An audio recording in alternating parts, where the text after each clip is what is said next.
I remember all of a sudden we started sliding sideways down the middle of the highway. We were probably doing 65.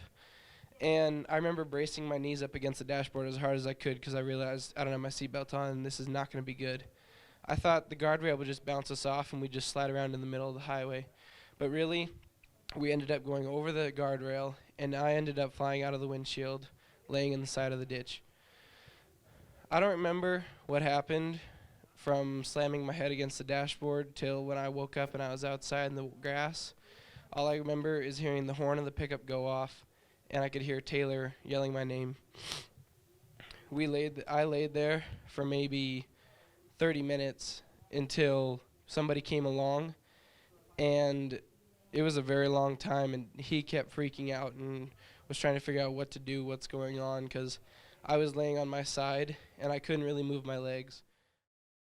I had so many x-rays and CAT scans and everything going on that day, I couldn't even begin to explain what kind of pain I was in or what was going on.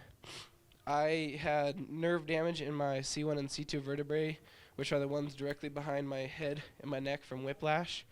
I had broke my collarbone in 2 places and lots of deep internal bruising and stuff like that. It was probably the most miserable time of my life.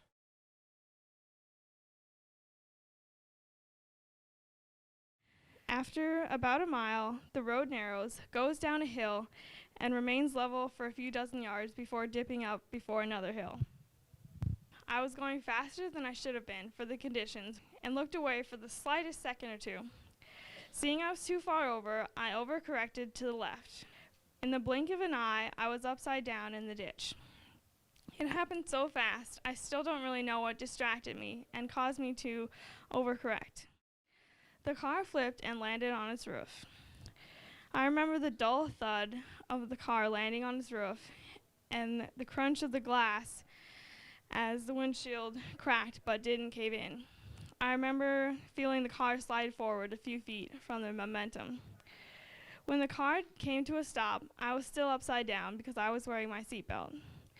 After several seconds of shock and disbelief, I realized I had to get out of the car.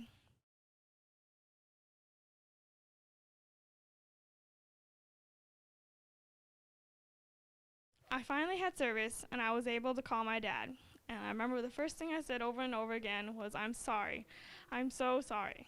I felt terrible for wrecking my mom's car, and I was scared to face him. I was less than 2 miles from home, but the 5 minutes for waiting for my dad to get there felt like an absolute eternity. I was pacing back and forth up and down the road, still not believing what had just happened. It took a long time for me to calm down, but I walked away from the accident without a scratch.